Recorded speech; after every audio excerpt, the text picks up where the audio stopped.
పనేముంది? So ఇప్పుడైతే డైరెక్ట్గా ఓపెన్గా చెప్పకుండా వాళ్ళకే చెప్తున్నారు, వాళ్ళ సర్కిల్లో చెప్తున్నారు. కాదండి, మీకు అర్థం కాలా, మీరు కన్ఫ్యూజ్ అయ్యారు. వాళ్ళ సర్కిల్ కాదు, నా క్లయింట్కి చెప్పుకుంటున్నా. ఇప్పుడు వైఎన్ఆర్ గారు ఉన్నారు, వైఎన్ఆర్ గారు పలానా హీరోకి జరగబోతుంది అని వైఎన్ఆర్కి చెప్తా. సో ఆ జరిగినాక ఫస్ట్ గుర్తొచ్చేది వైఎన్ఆర్కి ఎవరు? వేణుస్వామి. సో నేనేమంటున్నా అంటే నా పిఆర్ వ్యక్తిగతంగా పెంచుకుంటా.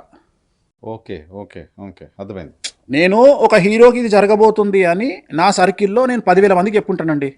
ఈ 10,000 మంది ఆ సంఘటన జరిగిన తర్వాత 10 లక్షల మందికి చెప్పుకుంటారు. రియలైజ్ అవుతున్నారు, వాళ్ళు రియలైజ్ అవుతున్నారు, ప్లస్ 10 లక్షల మందికి చెప్పుకుంటున్నారు. ఇక్కడ నన్ను నమ్మేవాడు ఎప్పుడు నమ్ముతాడండి, నన్ను తిట్టేవాడు ఎప్పుడు తిడతాడండి. తటస్థంగా 25% పీపుల్ ఉంటారు. వీళ్ళు ఏం చేస్తారంటే నెగిటివ్గా వచ్చినప్పుడు నెగిటివ్ వైపు వెళ్తారు, పాజిటివ్గా వచ్చినప్పుడు నా వైపు వస్తారు. సో వీళ్ళందరూ నా వైపు రావడానికి అవకాశం ఉంటుంది. సో వ్యక్తిగతమైనటువంటి పబ్లిసిటీ వల్ల దాన్ని నేను టార్గెట్ చేస్తున్నా తప్ప ఈ సోషల్ మీడియాను నేను ఆ సెలబ్రిటీ గురించి మాట్లాడి ఈ సెలబ్రిటీ గురించి మాట్లాడి సో వాళ్ళ గురించి మాట్లాడి. రెండోది నేను ఏం ఫీల్ అయినా అంటే లాస్ట్ ఇయర్ నా గురించి కంటిన్యూగా చర్చోపచర్చలు జరిగినప్పుడు నేను తోపు తురుమును నేను పట్టించుకోలే. కానీ ఎక్కడనో నేను రియలైజ్ అయింది ఏంటంటే నేను కూడా ఒక వ్యక్తి గురించి మాట్లాడినప్పుడు ఆ వ్యక్తి అట్లే రియలైజ్ అవుతాడు కదా. ఓకే, అంటే అవసరమా నాకు ఇది? అంటే ఇది దరిద్రపోటు సంపాదన నాకు అవసరమా? ఈ దరిద్రపోటు పేరు నాకు అవసరమా? అంటే ఒక వ్యక్తి బ్యాడ్ మాట్లాడి ఒక వ్యక్తిని నువ్వు విడిపోతావని చెప్పి, ఒక వ్యక్తి నువ్వు చచ్చిపోతాడని చెప్పి, సో వాళ్ళ మీద వచ్చే పేరు నాకు అవసరం లేదు, వేణుస్వామి ఆ స్థాయి దాటిపోయిండు అనే రియలైజేషన్ వేణుస్వామికి వచ్చింది. ఓకే, బికాస్ ఆఫ్ దట్ మీరు అవి చెప్పొద్దు అనుకుంటున్నా. ఎందుకు అనుకుంటున్నా అంటే మానసికంగా ప్రస్తుతం తెలుగు రాష్ట్రాల్లో జరుగుతున్నటువంటి ఒక భయంకరమైనటువంటి మానసికంగా మనుషులను చంపేసే ప్రక్రియ నాకు అర్థమయ్యి, అరే ఇంత నీచంగా ఎంతమంది బాధపడుతున్నారు, వీళ్ళ బాధలు నేను నాకు తలగడం అవసరమా, నాకు అవసరమా ఇది? ఎందుకంటే మానసికంగా ఇంత క్షోభపడుతున్నారు జనాలు. సో నేను చెప్పినప్పుడు కూడా వాళ్ళు క్షోభపడి ఉంటారు కదా. కరెక్ట్, రియలైజేషన్ వచ్చింది. అంటే ఇప్పుడు ఒక అబ్బాయి అమ్మాయి విడిపోరా అనేది సెకండరీ. బట్ నేను చెప్పింది జరగవచ్చు జరగకపోవచ్చు, నేను శాస్త్రం బేస్ చేసుకొని చెప్పిన. కానీ నాకు అనిపించింది ఏంటంటే వీళ్ళ పేర్లు తీసుకొని చెప్పడం నేను చేసిన తప్పు. సో ఇక మీదట నేను పేర్లు తీసుకొని చెప్పాను. ఒకవేళ చెప్పాల్సి వస్తే నక్షత్రాన్ని బేస్ చేసుకొని మీలాంటి వాళ్ళు ఎవరన్నా బాగా నమ్మకస్తులు మాట్లాడినప్పుడు చెప్తా. బట్ నక్షత్రం మాకా నక్షత్రమానో ఇంకో నక్షత్రం చెప్పి మాట్లాడతా తప్ప వాళ్ళ పేర్లు ఇక మీదట చెప్పొద్దు అనేది నేను మానసికంగా ఫిక్స్ అయినా. ఎందుకంటే పేర్లు చెప్పడం వల్ల వాళ్ళు ఎట్లయితే బాధపడుతున్నారో నేను కూడా ఎలాగైతే బాధపడ్డానో, సో ఆ బాధ వాళ్ళ కర్సింగ్ నాకు వద్దు. వాళ్ళు బాధపడి అంటే వీడు ఇంత దరిద్రం చేస్తున్నాడు అనేటువంటి బాధ నాకు వద్దు. సో నేను ఆ రియలైజేషన్ నాలో వచ్చింది. ఎప్పుడు వచ్చింది అంటే ప్రస్తుత సమాజాన్ని చూస్తున్నప్పుడు, బాగా అనలైజ్ చేస్తున్నప్పుడు, మీకు భారతదేశం వేరు, తెలుగు రాష్ట్రాలు వేరు, తెలుగు రాష్ట్రాలలో మీడియా వేరు, తెలుగు రాష్ట్రాల సోషల్ మీడియా వేరు. సో ఎవ్రీథింగ్ డిఫరెంట్ ఇక్కడ. సో ఇక్కడ క్యాలిక్యులేషన్స్ చాలా విచిత్రంగా ఉంటాయి. అండ్ ఇంకొకటి, భారతదేశం పొలిటికల్ సీను తెలుగు రాష్ట్రాల పొలిటికల్ సీన్ వేరే ఉంటుంది. ఎందుకంటే భారతదేశంలో మీరు ఎక్కడ తీసుకున్నా బీజేపీ కాంగ్రెస్ వ్యతిరేకం. సో మీరు అదే తెలంగాణలో ఆంధ్రప్రదేశ్లో తీసుకుంటే ఇక్కడ బీజేపీ, తెలుగుదేశం, కాంగ్రెస్, జనసేన ఈ 4 ఒకవైపు ఉంటాయి. టీఆర్ఎస్, జగన్ ఒకవైపు ఉంటారు. అంటే ఇక్కడ ఏమైపోయింది రూల్ అంటే జగన్ను విమర్శించే ప్రతి ఒక్కడు ఆటోమేటిక్గా కేసీఆర్ను విమర్శించాలని ఒక రూల్ ఉంది ఇక్కడ. జనరల్గా భారతదేశంలో 2+2 = 4, తెలుగు రాష్ట్రాల్లో 2+2 = 5. ఈ సూత్రాన్ని నమ్మినవాడే ఇక్కడ బతకగలుగుతాడు తెలుగు రాష్ట్రాల్లో. ఎందుకంటే ఇప్పుడు ఏమంటారంటే నువ్వు జగన్ను తిడితే కేసీఆర్ను తిట్టాలి, నువ్వు జగన్ను తిట్టి కేసీఆర్ను తిట్టకపోతే నడవదు. సో వీళ్ళ ఒపీనియన్ ఏంటంటే, జనాల ఒపీనియన్ ఏంటంటే, నేను మాట్లాడే పొలిటికల్ ఒపీనియన్ ఏంటంటే టీడీపీ, జనసేన, బీజేపీ, కాంగ్రెస్ ఈ 4 ఒకటే. ఓకే, అంటే తెలంగాణలో ఇప్పుడు తెలుగుదేశం ప్రజల్ని మనం అడిగితే తెలంగాణలో ఏమంటారంటే తెలంగాణలో టీడీపీ ఉందని చెప్తాడు. మనకు అర్థం కాదు లాజిక్. అంటే ఇన్ని సంవత్సరాలు 50 సంవత్సరాలు బతికి ఇంత రాజకీయాలు చూసిన మనకు కూడా చెంపల మించి పల్ల కొట్టుకోవాలనిపిస్తుంది. ఎందుకంటే వాడు ఒకటే మాట చెప్తాడు, తెలుగుదేశం అడ్మినిస్ట్రేషన్ తెలంగాణలో అంటాడు. మనకు అర్థం కాదు, నెత్తినోరు కొట్టుకుని సపరేట్ కూర్చోవాలి. ఆంధ్రాలో అంటే వాళ్ళు తెలుగుదేశం మేమే అంటారు. అంటే నేను అనేది అటు ఉన్నది. సో ఇది ఎంత విచిత్రమైనటువంటి క్యాలిక్యులేషన్. సో వాళ్ళు తలుచుకుంటే కాపాడాలనుకుంటే కాపాడతారు, ఏదైనా జరగవచ్చు. ఇప్పుడు శివాజీ లాంటి వ్యక్తిని కాపాడాలనుకుంటే అనసూయ, అన్వేష్ లాంటి వాళ్ళు సీన్లకు వస్తారు, కాపాడబడతారు. కానీ వేణుస్వామికి అట్లా కాపాడబడేటువంటి పరిస్థితులు లేవు.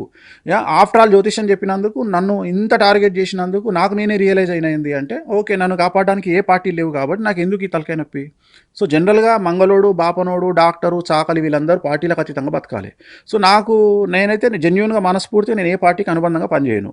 బట్ వాళ్ళు ఒకవేళ నాకు ఏదైనా పార్టీని అంటగడితే అది నా తప్పు కాదు. సో నేను అర్థం చేసుకుంది ఏంటంటే సోషల్ మీడియాలో ఇంత భయంకరమైనటువంటి హ్యూమిలేషన్ జరుగుతుంది, మానసికంగా టార్చర్ పెడుతున్నప్పుడు నేను వాళ్ళ జోలికి పోవద్దు. సెలబ్రిటీల పేర్లు, తెలుగు సంబంధించిన పేర్లు పెట్టను. తత్వం బోధపడింది తత్వం బోధపడలే. నేను అదే చెప్పిన. లౌక్యమా లౌక్యం కూడా కాదు, వ్యాపారమా? ఏం కాదు, నాకు బాధ అనిపించింది. నేను అనేది ఏంటంటే నేను ఎట్లయితే బాధపడ్డానో, నేను తోపును. మీ గురించి ఒక ఛానల్లో ఒక పర్సన్ కంటిన్యూస్గా హిట్ చేస్తూ పోతే మీరు బాధపడ్డారు.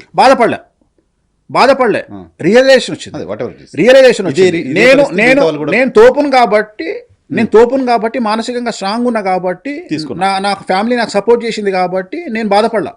కానీ నాదే పొజిషన్లో అవతల నేను చెప్పిన వాళ్ళ ఫ్యామిలీ నాలాగా స్ట్రాంగ్ ఉంటుందని గ్యారంటీ ఏముంది?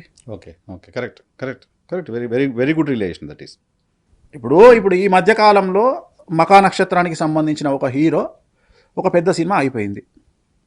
సో మీరు ఎంత పైకి చూసినా అది మీకు అర్థం కాదు, ఇట్లా చూసినా మీకు అర్థం కాదు. ఓకే, ఇప్పుడు అతను గత 5-6 నెలల నుండి బయటికి రావట్లేదు.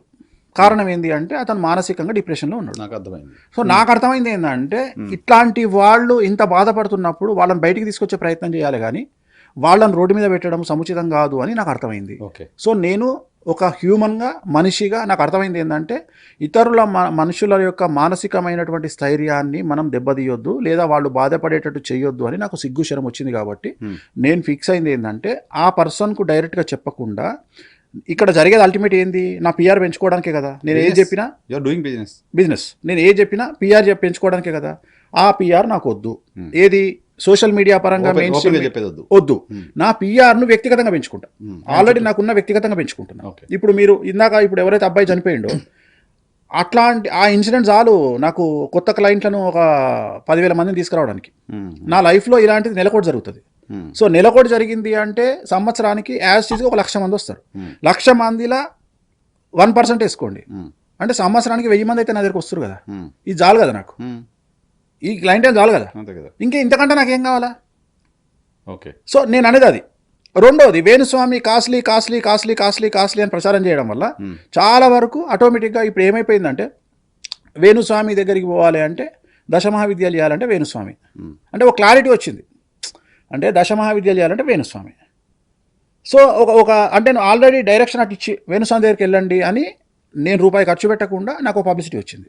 సో దానివల్ల ఇప్పుడు నాకు ఏమైపోయింది, గత 2 సంవత్సరాల నుండి, గత సంవత్సరం నుండి నన్ను టార్గెట్ చేసి ఈయననే దశమహావిద్యాలు చేస్తాడు, ఈయనే వామాచారం చేస్తాడు అంటే తెలుగు రాష్ట్రాలలో నాకు అడ్వాంటేజ్ అయిపోయి ఏమైపోయింది అంటే జనాలు వాళ్ళంతా వాళ్ళే వచ్చి నాకు ఈ పూజ కావాలని అడుగుతారు. ఓకే, అంటే వాళ్ళకు ఒక క్లారిటీ ఉంది, ఆ పూజ ఈయన మాత్రం చేస్తారు, ఈయననే చేస్తారు. రెండోది ఏమైపోయింది, సంవత్సరం నుండి తెలుగు రాష్ట్రాల్లో ఈ డిస్కషన్ జరిగి జరిగి జరిగి జరిగి కామాఖ్య కామాఖ్య కామాఖ్య అంటే డైరెక్ట్ పశ్చిమ బెంగాల్ ప్రెస్ అసోసియేషన్ వాళ్ళు ఏం చేసిర్రు అంటే తెలుగు రాష్ట్రాల నుండి డైరెక్ట్గా మెయిన్ స్ట్రీమ్ ఛానల్స్ అన్నిటిని తీసుకొని వెళ్ళిపోయారు. ఒక 10 ఛానల్స్ను తీసుకుపోయి మన 15 రోజుల కింద డైరెక్ట్ వాళ్ళే దగ్గరుండి మొత్తం టెలికాస్ట్ చేయించారు. ఎన్టీవీలా, V6లా, ఈటీవీలా, అన్ని మెయిన్ స్ట్రీమ్ ఛానల్స్లో ఆల్మోస్ట్ 90% ఛానల్స్లో దశమహావిద్యలకు సంబంధించినటువంటిది మొత్తం వేసేసారు. వేణుస్వామి ఇన్ని రోజుల నుండి ఏమైతే చెప్తున్నాడో అవే అక్కడ జరుగుతున్నాయి అని చెప్పి వాళ్ళు ఒక 1 hour ప్రోగ్రామ్ వేసారు. లక్షల్లో వెళ్తున్నాయి అవి. ఎన్టీవీలో కానీ, V6లో కానీ, ఈటీవీలో కానీ అన్ని main stream channels almost 90% main stream ఛానల్స్లో వచ్చి వేణుస్వామి చెప్పినవి జరుగుతున్నాయి అని అర్థమైపోయింది జనాలకు. వెళ్ళిన జనాలకు కూడా ఏమర్థమైందంటే వేణుస్వామి అబద్ధాలు చెప్పట్లేదు, ఇక్కడ జరుగుతున్నాయి అవే. కానీ వేణుస్వామి మనకు ఒక్కడే సౌత్ ఇండియాలో చేయగలుగుతాడు అని జనాలకు క్లారిటీ వచ్చి ఆటోమేటిక్గా నాకు క్లయింటేల్ పెరిగింది. సో దీనివల్ల నాకు నష్టం ఎక్కడ జరగల. ఇక్కడ ఇప్పుడు నేను చెప్పడం వల్ల కూడా నష్టం జరగకపోవడం రీజన్ ఏంటి? మీ జాతకమా? నా జాతకం పక్కన పెడితే నిజాయితీ అంటే ఈ నిజాయితీని చాలా మంది భయపడతారు. ఇప్పుడు ఒక స్టేజ్ వరకే బంగారాన్ని కాల్చిన తర్వాతనే బంగారం యొక్క గొప్పతనం తెలుస్తుంది. అట్లనే డైరెక్ట్గా వీడు మంచోడు అని చెప్పడం కంటే కూడా మనం బాగా దెబ్బతిని సమాజంలో దెబ్బలు తిని 10 మందితోని తిట్టించుకొని మనకు మంచి పేరు పడ్డదంటే లైఫ్ లాంగ్ ఉంటుంది ఆ పేరు. అంటే ఒకసారి మనం అదే చెప్తున్నా, అంటే పడి లేచిన తర్వాత ఆ కెరటం చాలా గొప్పగా ఉంటుంది. ఇప్పుడు మీరు ఆ స్టేజ్లో ఉన్నారు, నేను రీచ్ అయినా, ఇంతకంటే ఏం లేదు ఇక. అంటే నేను అనేది ఏంటంటే నా లైఫ్లో నేను 100 రీచ్ కావాలి పబ్లిసిటీలో అంటే 1000 రీచ్ అయినా. 1000 రీచ్ అయినా. ఇప్పుడు ఇందాక మీకు ఎగ్జాంపుల్, ఇప్పుడు మనం ఇంతకుముందు మాట్లాడే ముందు ఆయన చాలా పెద్ద వ్యక్తి, తెలుగు రాష్ట్రాల్లో ఒక పార్టీ ప్రెసిడెంట్ చేసిన వ్యక్తి. ఆ వ్యక్తి ఏమన్నారు, మేము ముందే అన్నారు కదా, ఏమన్నారు, ఈ డిస్కషన్ వస్తే వేణుస్వామి డిస్కషన్ వస్తే నేను సపోర్ట్ చేసిన అన్నారు. లేదు వేణుస్వామి పబ్లో కూర్చొని మంద అవుతుండు అంటే అవునా, నీ గ్లాస్ గుంజుకుండా, నీ బాటిల్ గుంజుకుండా నేనే వాదించిన అన్నాడు. నేను అనేది ఏంటంటే ఎక్కడ తప్పు జరుగుతుంది, ఏ తప్పు కాదే, నిజంగా చెప్పాలంటే నేను ఎక్కడ తప్పు చేయలేదే, నేను ఏ తప్పు చేయలేదే. సో నేను అనేది ఏంటంటే నా జాతకంలో ఉన్న యోగం కారణంగా, నా జాతకంలో ఉన్న దాన్ని బేస్ చేసుకొని నాకు రావాల్సిన పేరు కంటే ఎక్కువ పేరు వచ్చింది.